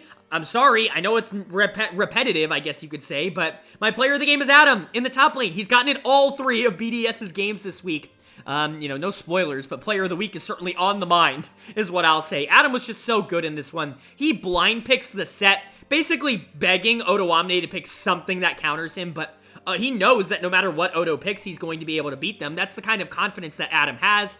So he pulls out the Set. Odo pulls out the Olaf, which I think realistically speaking is a counter to Set. I don't think it's like inherently a counter. I do think that you have to play it well in order for it to be a counter, and Adam showed that here, as even in the quote-unquote counter pick matchup, Adam absolutely obliterated Odo Omne in this game, who just has not been very good this split. Adam has, though, and it really doesn't matter what you put him on. He can blind pick, he can be given counter pick, he can play aggressive, he can play more tank oriented, he can play engage, he can play poke, he can do whatever. He's just so versatile as a player. Obviously, people are going to talk about his champion pools and how he's really best on like more engage oriented fighters, and I agree with that, but he's just a good player. Like, at what point are we going to stop to just be like, Adam's so ridiculously talented that he can probably get away with almost anything in the top lane, especially against other LEC top laners in particular, because that group is kind of weak, I'm going to be entirely honest, and Adam has shown that over the course of the split. He is just better than almost everybody that he's playing against at this level. Now, is that going to be able to carry if he goes to like an international event?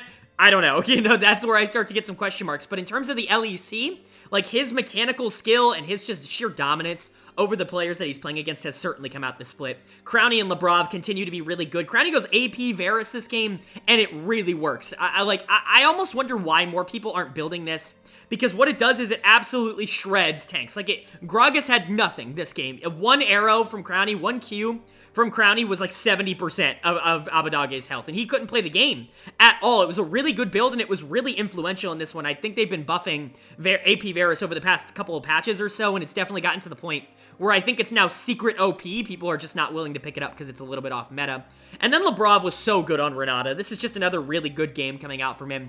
It's just so good to see these two play together in the bot lane. They clearly have so much confidence playing with each other, both early and late in games. They know that they can team fight. They know they can skirmish in the mid game, and they really trust their 2v2 in lane. They're just a blast to watch. Sheo and Nuke were good as well, but again, I can't stress enough, BDS is an incredibly tough team to deal with because their two big power lanes are top lane and bot lane, and neither need resources. Both are super consistent at being able to win 1v1 or 2v2, and so wherever they do invest resources is a numbers advantage that they're probably going to be able to take advantage of, and wherever they don't is probably going to win anyway. That's how insane BDS is playing right now. Really fun team to watch. As for Excel on the other side, this officially eliminates them from Spring Split. This is their last game. They can no longer get a tiebreaker because they only won 2 games, and that puts them in sole possession of 10th place in the LEC.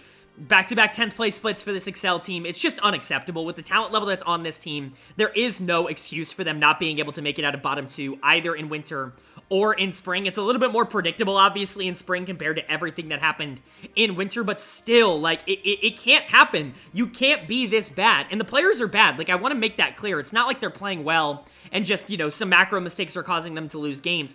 Individual performances have really suffered from this. Odo Omne got obliterated in this game. It was not particularly close. He got the counter pick. He went for the Olaf, a matchup that theoretically should win, and got dumpstered in the 1v1. Of course, he's the dud of the game. But you can also give it to Limit on this Rakan, who has just been very poor mechanically. You can talk about the macro and the shot calling that he brings to the squad, but at the end of the day, like, he still has to go out there and actually execute on the decisions that he's making, and he's just never really been that good of a player. He is kind of a low-tier support in terms of mechanics, and that kind of showed itself off here. Abadoge had a bad game. Really nothing you can do on this Gragas when Crownie is shooting one arrow and doing 85% of your entire health bar, but Abba had no pressure in the mid lane either, so there really wasn't anything he could do either way. Excel just was falling apart. This team wasn't very good. There's really no excuse. I don't know what they're going to be doing for summer, if they're going to be keeping Abadoge in, if VTO's coming back in, if they're going to make any other changes.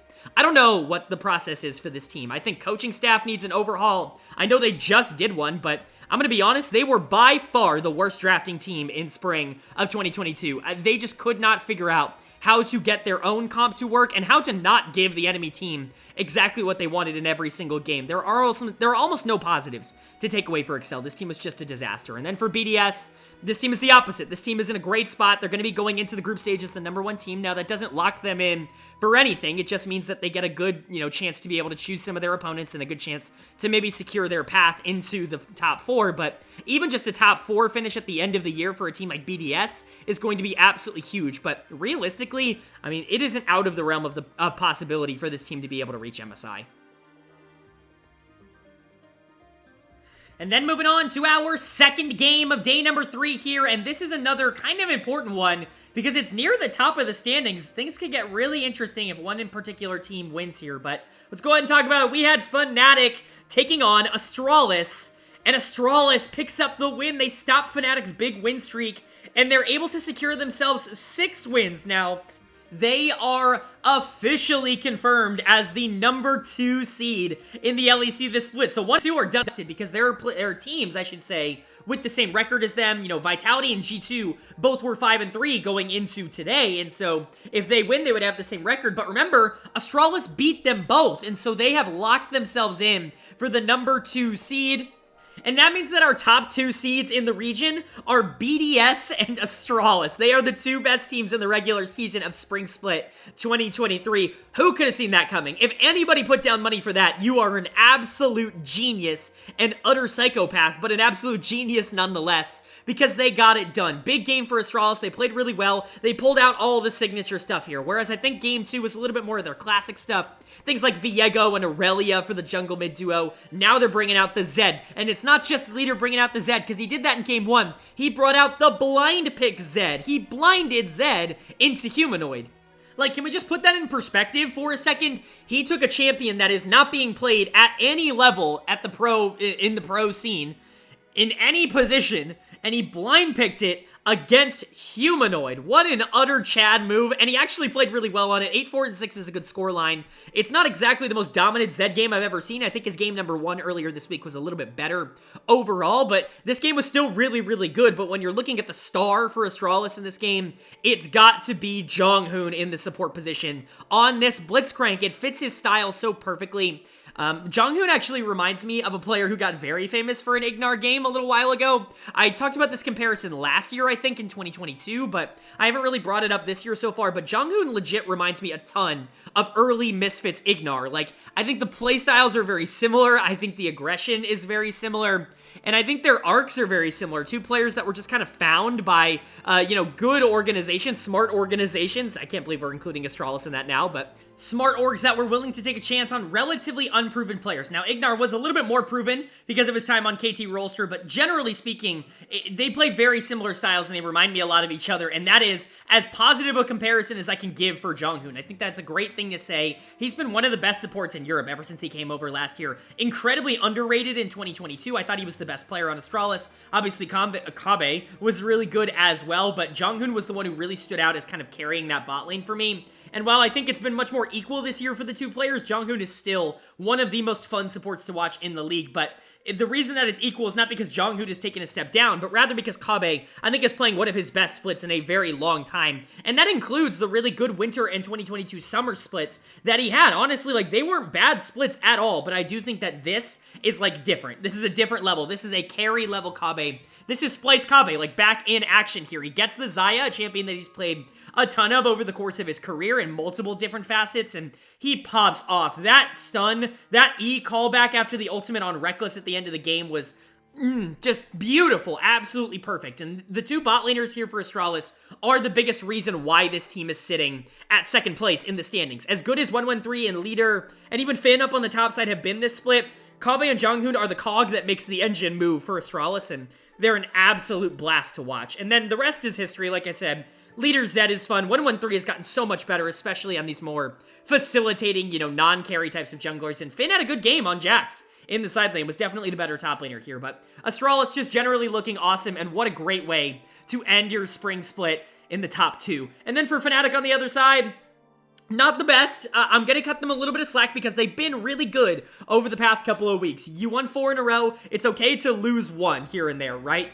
It looks like this is going to be the last game of your split, which is fine. 4 and 5 is plenty enough to be able to make it out of the bottom 2, but you definitely still have some work to do. My dud of the game is going to go to Razork on the jungle side here for Fnatic. Not that jungle was like a big problem, but Razork's mechanics were a pretty big problem in this game, and this happens with him sometimes. He can just be a little bit off with his engagers. I don't really know why that is. Sejuani's a champion that definitely jumps out to me as something that he plays at a rather inconsistent level. Some games he's like nailing ultimates and he's going in at the right time and he's juking, skill shots and he's looking really good.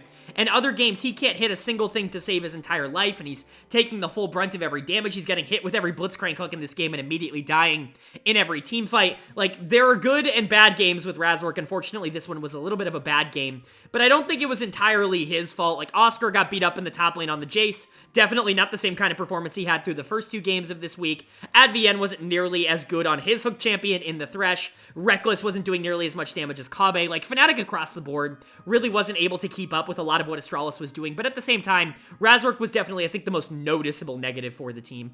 I would say overall, Fnatic's going to be okay, I think, with how this split ended up going. You would have not liked to go, whatever it was, like 0-4 to start the year, right? That's definitely not the dream, but to be able to bounce back and go 4-5 and, like, secure your spot in the upper 8 and actually make a case to be one of the hotter teams going into the group stage, like, that's a very good turnaround and a very realistic thing that I could see actually propelling Fnatic forward. Now, I'm not exactly sure if this is going to be a team that's going to be able to make it out of groups, but at the very least, they're going to be happy to be there. And then for Astralis on the other side, the expectations have completely changed for this team. They are now no longer a team that's going to be happy in group stage. They want to make it out, just like BDS. Do I think they're going to be able to do it? Maybe. They absolutely have the talent to do so. It's going to be interesting to see which other teams step up and kind of level up like they did last split going into group stage, but if things stay the same, Astralis very well might be a top 4 team in the LEC.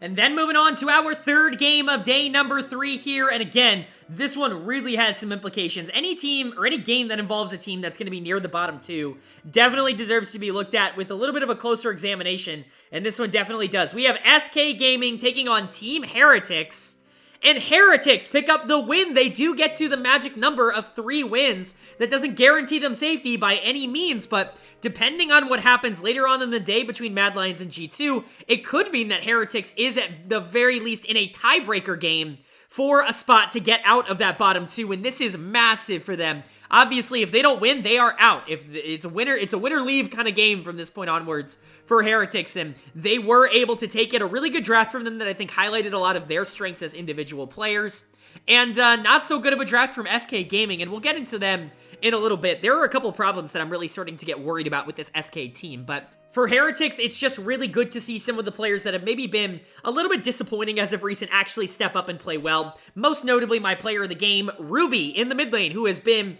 almost certainly the worst mid laner in the LEC across the year of 2023 so far, maybe with the exception of Dior, but obviously Dior got replaced, and so not exactly a competition anymore, but Ruby was just not very good over the course of winter or spring. I think he was much worse in spring, but it's not like he was all that good in winter either, but you get him on some of the things that he's a little bit more comfortable on. We've seen him play some Cassio recently, and I think that's been a big pick for him. And now we see him get back to something like the Ahri that he played a ton of for UOL last year.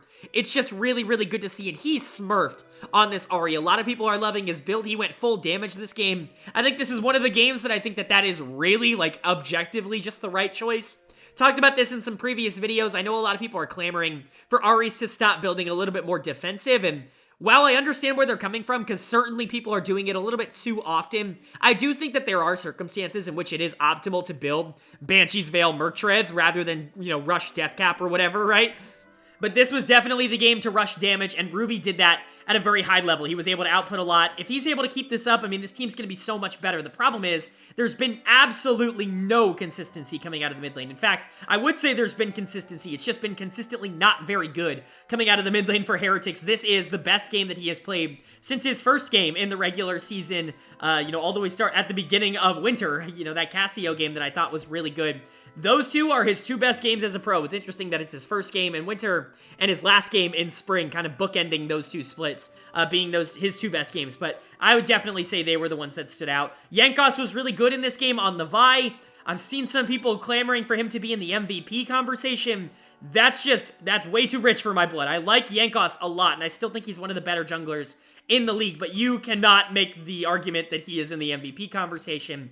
To be the most valuable player to a team, you have to add wins to a team. You can't add wins if the team's not winning. Like, I understand that this team would be significantly worse without him, but they're really not all that good even with him, and so it's hard for me to really consider him like an MVP candidate, but that's not to take away from his individual skill, right? He's still one of the best junglers in the league, and I think he could be an MVP caliber player elsewhere. It's hard for me to imagine an MVP, winner actually coming from a team that isn't even able to make it out of the bottom 2 potentially Not that Heretics hasn't, obviously we'll talk about it. There might be a tiebreaker later that we can get to, but Jankos was really good in this game. That's all of that to say Jankos was really good in this game on the Vi, being able to generate an early lead, especially for Ruby in the mid lane. And the rest of the team was good too. I thought Evie had one of his more complete performances, getting back on the Cassante that he played a shit ton of over the course of winter. Jack and Mersa looked good on the Xayah Nautilus, which is a good combo. Overall, Heretics just looked pretty complete in this game, which is solid. And then for SK on the other side, I mean, you're hitting the worry button. I'm going to be entirely honest. Things have really started to go south for this team. It wasn't a very good week 2. It's an even worse week 3. They went 0-3 this week, which is really, really, really bad. I mean, they were in a good spot, tied at the top of the standings at number 1, and now they're sitting at 4-5, tied with Fnatic. I mean, not that that is a bad thing considering how well Fnatic's been playing, but just generally, I did not expect SK Gaming to be in that position by the end of the regular season. I think a lot of it has just been, like, regression coming out from their players. Most notably, in my opinion, the mid lane here, because Certus is going to get another dud of the game from me. He went from being one of the more interesting mid laners throughout pretty much all of winter and the beginning of spring to kind of reverting back to what his 2022 form was. Not that he was awful in 2022, but just that there were games where I wanted him to be a little bit more. And it's not necessarily that he's not on the champions that he's good at. He's good at Azir. Like, he can play the champion. He was kind of doing damage this game. He was just mispositioned a lot. He's playing way too aggro, maybe playing with a bit too much confidence. It feels like the controlled aspect of his game that he was able to bring at the beginning of the split is just not there anymore. So, losing to Ruby's never a good sign, but, Certus is a player that has looked kind of up and down before, and hopefully you're just going to be getting more ups with him, especially once you get into that group stage. But Exakick and Doss are not winning lane anymore. That's concerning. I already talked a bit about that earlier in the week, how the bot lane is definitely taking a regression, and the rest of the team is not stepping up. Marcoon is not dominating the early game like he was. Irrelevant, I think people are just kind of giving a pass to him. I think he's been a little bit worse than people are giving him credit for over the course of the week, but I certainly don't think he's been the problem here on SK.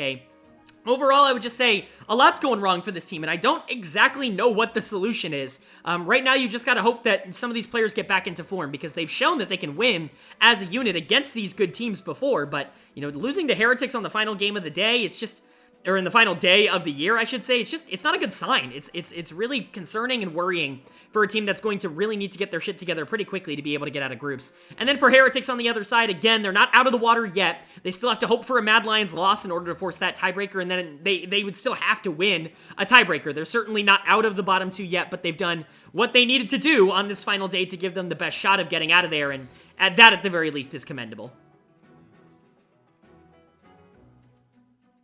And then moving on to our 4th game of day number 3, and this one was just as important as the last, as this will let us know if we have a tiebreaker or not. We had a matchup between Mad Lions and G2 Esports that G2 is able to pick up the win in, and it's going to force a tiebreaker game, at the very least, between Mad Lions and Heretics, because both of them are now sitting at 3-5, tied for 8th place. Very, very exciting stuff. Not always the most, influential of games that ends up getting there. This is definitely not the most analytical game that I could possibly give you, but at the very least, the result is interesting. It's just maybe not a super fun game to go back and talk about. It's fun if you're a G2 fan, because they absolutely steamrolled them. Like, this was not close. I know it went 28 minutes. I know Mad Lions got 11 kills, but this was not close. This was not a close game at all, really at any point. My player of the game, come on, how is it not Broken Blade, dude? Did you watch the Quadra at the end of the game? What even was that? The dude, as Olaf,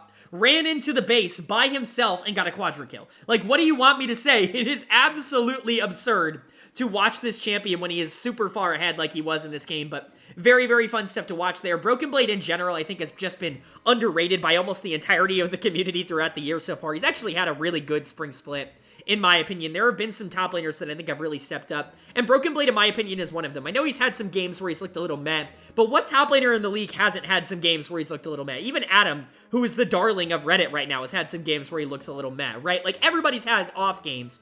The problem is you just need to be able to bounce back from those off games, and Broken Blade, I think, has shown that he is capable of doing that, I should say.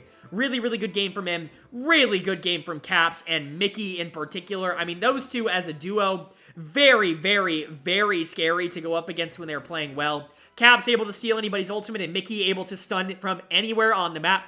and his Ashe was really working in this game. Really, there was no negatives I could give to either of these two players. When they are playing their best League of Legends, they are unstoppable. I've talked about this with G2. They are so clearly better than anybody else in the region when they play their best style. They honestly remind me a lot of what JD Gaming is doing in the LPL, where they're not always the most efficient, they're not always the most dominant in every single game, but when they win, when they're playing at their best, no one in that region is even remotely going to be able to touch them. And that's how it feels with G2. That's how it felt this game. Yike and Hans, not necessarily as dominant, maybe because they don't know Grandpa Yankos as well, and so they weren't fighting for his honor in this game to get that tiebreaker with Heretics, but Broken Blade, Caps, and Mickey all stepped up and played incredibly well in this one. As for Mad Lions on the other side, just miserable, right? Like, this is one of those you just have to forget about it because you're now playing a tiebreaker at the end of the day. So you just have to put this in the back of your mind. You got absolutely dumpstered in this game. It was never close. None of your players played well, and the draft wasn't very good, but the good thing is, that doesn't eliminate you from the season. There's still a lot to do, but I gotta say, Elyoya in particular played pretty bad here. He's gonna get my dud of the game, and it looked like he was ridiculously tilted after this game. Obviously, a lot of the rumors of Elyoya wanting to leave Mad Lions in the offseason makes sense. Like, you know, the team is not nearly the money spenders that a team like G2 is. They're not gonna be able to put the talent around him that a team like G2 was, but Mad Lions rejecting the deal because they felt like they could win with him this year, and honestly, they kind of proved him right. Like, they went to finals. I know that he was the best player on that finals team, but Niski was awesome. Chasey was spectacular in that playoff run. Carzzy and Hillisang had some good games as well. It's not like he was like dragging that team across the finish line. He was certainly very good, but it's not like he's playing with scrubs, and everything just seems to be going wrong. So I don't think that narrative actually fits. I think it's pretty made up by Reddit, if I'm being entirely honest with you, and I think a lot of this right now is just Elyoya's not really been on a losing team in his pro career. This is the first time that he's really been on a team that has not been able to just kind of go into playoffs pretty comfortably, and I think that's definitely affecting him mentally. It's going to be really interesting to see how he bounces back from that. Hopefully he's not going to let it kind of consume him. Hopefully he's going to be able to bounce back and look a little bit better, but you know, nobody looked good in this game. Niski got blasted in the mid lane. Chasey got destroyed in the top lane. Carzzy and Hilly had no pressure in the bot lane. There was nothing good to say about Mad Lions. Like I said, it's not going to be about this game. It's going to be about whatever happens in the tiebreaker, because that's the game that really matters for Mad, and that's the one they got to keep their eye on. As for G2, 6-3 is a pretty good record. Like I said, it's tied with Astralis, but because Astralis actually beat G2, they are second seed. G2 at best can get third seed here, which is not too bad. They were fourth seed last split out of the regular season, and they were still able to win, and so it's certainly not a death sentence, especially with group stage. Really, it doesn't matter all that much. So long as you're the best team in your group, you're probably still going to be able to make it through, but it's nice to see that G2 can still turn it on and really absolutely demolish somebody when things really do matter. And then moving on to our fifth and final game of day number 3, and of the regular season, technically, not counting the tiebreaker as a regular season game, but it was a matchup between Team Vitality and Koi, and this was a massacre, an absolute destruction from Vitality, a 17-1 win in 26 minutes. I mean, this one was not close, even remotely. Big credit to the jungle mid duo of Vitality. I was very critical of them before this game in particular, earlier on in the week. You guys heard what I was saying. I said that I was a little concerned because Perks was kind of trailing off towards the back half of the split, kind of like he's done in the past. And Bo felt like he was overextending some of the advantages he was able to create for himself, like he's done in the past. Upset and Kaiser were playing well, and Photon, you know, I had faith was going to be able to bounce back. He's always going to be good on more carry-oriented threats, but that jungle mid was what I really needed to see step up in order to kind of re-believe in what a lot of Vitality is doing right now, and that's what they did. They came out and they dominated this game. It was all about Bo, and it was all about Perks. Both of them deserve all of the spotlight. My player of the game is going to go to Bo in the jungle, because I think being able to generate that early lead was just a little bit more important than Perks just obliterating everyone towards the back half of the game. But you can break this into sections. You can break it into the early section of Bo on the Sedge, creating so much pressure early, taking Malrang out of the game at like 5 minutes, and then getting a super big lead for his bot lane and his mid lane by shoving out the waves. And to kind of leave it up to them to win in the late game, and then Perks kind of stepping up in a lot of those late game skirmishes, a lot of the late game team fights, and actually just obliterating people because of the gold lead that he had. Those are the two sections, quote unquote, of this game that I guess you could go over, but really it was both of these players that were stepping up, playing really, really, really good League of Legends, and honestly just being really fun to watch. Again, if Vitality plays like this, they are shoo-ins to be in the top 4. Like, no team in the league can compete with this. Maybe G2, but that's about it, right? The talent difference between what they are able to put out at their absolute best and what basically anybody else in the league is able to put out is immense. no matter if other teams are playing well. Upset and Kaiser is still maybe the most consistent bot lane in the entire league. Photon maybe the most talented player, full stop, in the entire league. When he is on, he was my winter MVP for a reason. Vitality is really good. Like, I know they haven't been super hot as of late, but they're still 6-3. They're still going into the group stage in, I believe, 3rd or 4th place. It's one of the two, and that's not bad at all. I know that they went into the group stage last split in 1st place, and they weren't able to make it out, but as long as they're able to keep up the momentum that they've been able to generate here, they're probably going to be just fine. As for Koi on the other side, questions are starting to arise, very similar to what I was talking about with SK in some of the previous games, where it's just like, I was really feeling ya, and now I'm really not, right? A couple of these players have really started to disappoint as of recent, and most notably, Malrang and Trimby in particular, who have just been really bad over the past few games. Malrang's gonna get my dud of the game here. He was done by 5 minutes. Like, 5 minutes into this game, he was no longer a player. Like, he couldn't do anything. Xin Zhao's a good pick for him in terms of playstyle, but if that gets shut down early by a Sejuani, especially with an Asol getting a lot of that gold, it's over. Like, it is completely and utterly doomed in that game, and that's what happened to Malrang. Just didn't get to play at all. There's a big reason why he's done of the game, and that's because he basically cost his team the game super early on. But Trimby was also completely garbage on the Nautilus. Some really bad engages, literally 0 peel. And then he went top lane, and they were able to get a kill on Photon, but he stole the kill. The only kill of the game for Koi. Your support goes top lane to steal. It's like, what is going on? Like, if I would be so tilted if I was on Koi in general right now. Larson is the same player he's always been. I've already talked about this. He's not a great early game player. He's not going to be, like, crushing lane and destroying skirmishes, but he's a great scaler, and he's great in team fights. The team's never getting there, though. Shigenda's been underratedly good, but he didn't really do a whole lot in this game. He did set up the 1 kill that they had. And Comp, I don't think, was, like, positioned all that poorly, but I do think that Comp's mistakes this split are getting a little bit undervalued. I think he's had a little bit more than people are giving him credit for. But overall, this is a bigger issue for Koi. This is not just like Malrang and Trimby not playing well, right? This is Koi not really having an understanding of how to play the game at all from behind. Like, they just can't do it. They have no concept of doing it. And that's what a lot of us were worried about last year when they were actually kind of good at it. But it feels like they've lost whatever that spark is. They have no idea how to transition any losses into the late game. And, you know, maybe that's where the loss of Odo is felt. But I promise you, the loss of Odo is not affecting Malrang being the worst early game jungler this entire week, and Trimby maybe being one of the worst players in the entire league this entire week. Koi has some major problems, and I don't exactly know what the solutions are.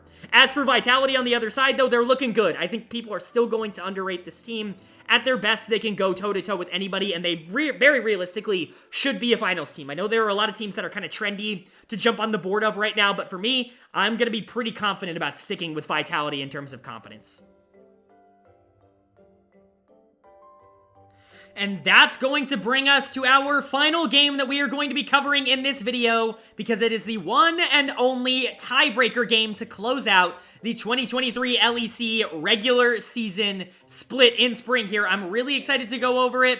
It is a matchup between Mad Lions and Heretics for that final top 8 spot here, and the winner was Mad Lions. They are able to pick up the game. It would have been absolutely horrendous if they went out and lost this one, but they did not. They were able to kind of regroup, recollect, and come out and pick up a massive victory, which puts them at number 8, and unfortunately, it puts Heretics at number 9 in the standings and ends their season. This game was pretty back and forth. Mostly, it was 2 players on Heretics versus 5 players on Mad, which is really unfortunate to talk about, but we'll get to Heretics in a bit. For Mad, I think they played a pretty complete game here. Player of the game for me is going to go to Carzzy in the bot lane. They finally let Carzzy cook, and he had a really good game here. A great early laning phase from him coming out on the Zeri. Zeri and Nazaya can be a little bit of a difficult matchup because she just outdamages you early on in the game, and so it can be very difficult for you to actually have any sort of aggression, especially with something like Nautilus that can really be a massive issue for Zeri there as well, and so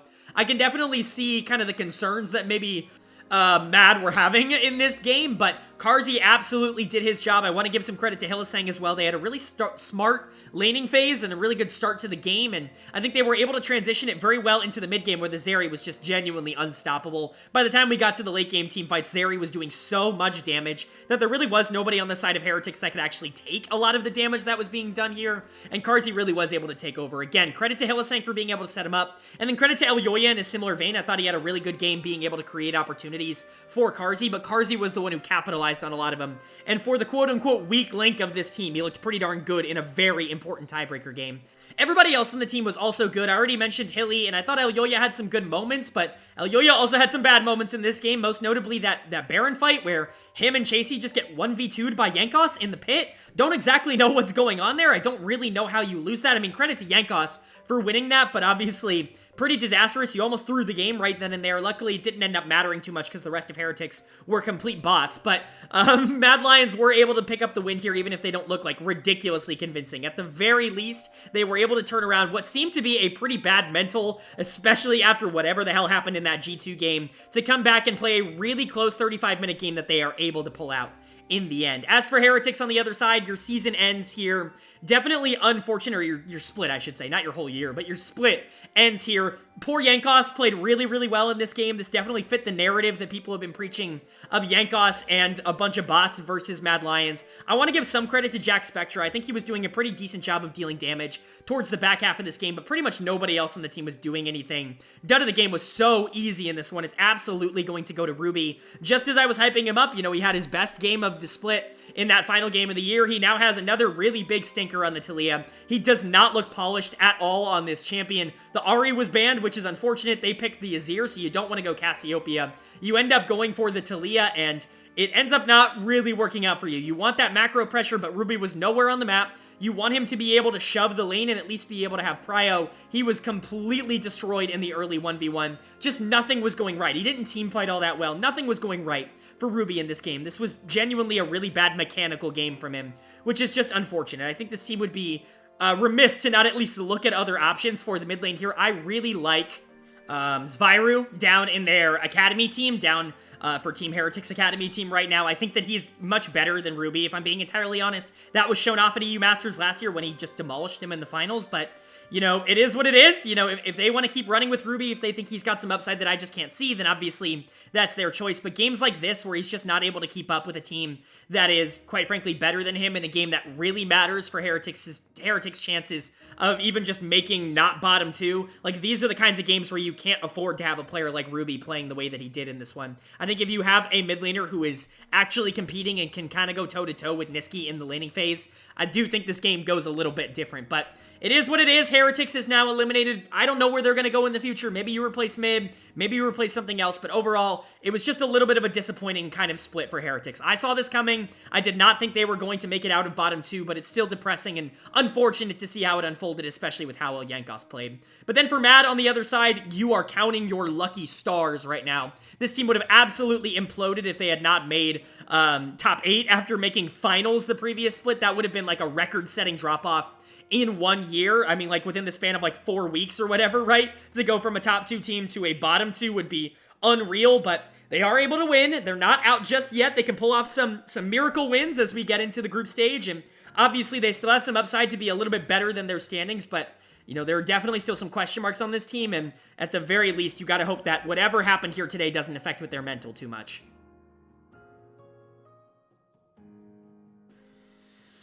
Alright, that is going to do it for my LEC Week 3 overview and analysis of all 16 games, including the tiebreaker. And up on your screen, you're going to be seeing the final standings in the regular season for the Spring Split in 2023 in the LEC. A really wild table to look at. Of course, no ties because ties are broken by win percentage now with, you know, certain teams finishing higher because they were able to beat the others, of course. And now we officially know how our playoffs are going to stack up, or our group stage, I should say, are going to stack up. 8 teams are still in. Heretics and Excel have officially been eliminated. They are the bottom 2 teams. Everybody else is still in play, and that's where you can see my power rankings. You can see that in the first column to the right, and of course, how those have changed in the second column. We can go over risers and fallers, but I find it a little bit easier to maybe just go over the group stage. It's kind of actually pretty easy this split because all of the odd number teams are in Group B, all of the even number teams are in Group A, and so it's a little bit easier. Astralis, Vitality, Fnatic, and Mad are in Group A. BDS, G2, SK, and Koi are in Group B. So if I had to give my predictions, and you can kind of see the power rankings up on the screen, I do want to give a couple of disclaimers at the end there, but if I had to give my predictions as to who are going to make it out of these groups, in Group A, the one with Astralis, Vitality, Fnatic, and Mad, I would have to guess that Vitality would be coming out of that group first. And I'm going to pick Fnatic to be able to come out of that group second. I know I have them lower than Astralis by quite a bit in my power rankings, but I think they're going to continue to improve, and I think by the time we're at the end of the group stage, they're actually going to be the second best team in that group, although Astralis making it out certainly would not surprise me. I don't really see a world in which Mad Lions makes it out unless they completely overhaul how they have been playing the past few weeks. And then in Group B, BDS, G2, SK, and Koi. I've got G2 coming out first. I was going to try and make it suspenseful. I was going to try and make you think I was going to go someone else. But G2's going to win this group, or at least they absolutely should. If they don't, they're very much going to get out second.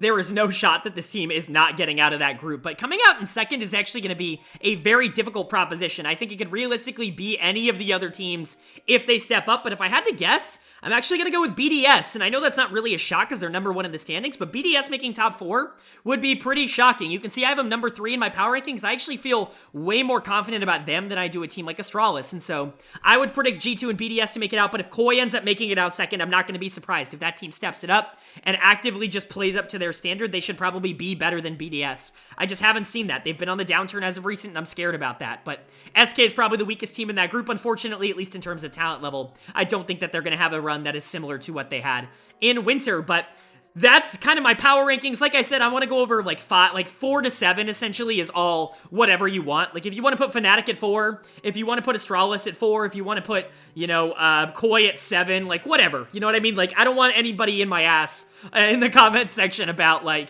where these specific people are ranked. Fnatic could be at 4, they could be at 7. Koi could be at 4, they could be at 7, right? Like 4 to 7 are just all relatively similar to me. Astralis has just proven the most. I think Koi has the most upside out of all of them. SK, I don't want to disrespect them too much, and Fnatic still has a lot to prove that they can do it consistently, but there's a lot of positives to take away from all of those teams in that group. As for Player of the Week and Dud of the Week, my Player of the Week in Week 3, no shock here. This is a no-brainer. It's going to go to Adam on BDS, who was just unreal this week. Easily the best player in the LEC. This wasn't even a competition. He was dominant. In all 3 games that he played, he was by far the best player on the Rift. And he is proving that he is one of the most mechanically talented players in the LEC, one of the most mechanically talented players in the West, if not the world, right? Like, he is just so good at stomping people who are better than him. I can't wait to see him consistently go up against players that are very good to see if he's able to hold up. But, I mean, Adam crushed it this week. As for Dud of the Week, this one's a little bit unfortunate to give out, but I'm going to have to give it to Certus on SK Gaming, who just wasn't very good this week.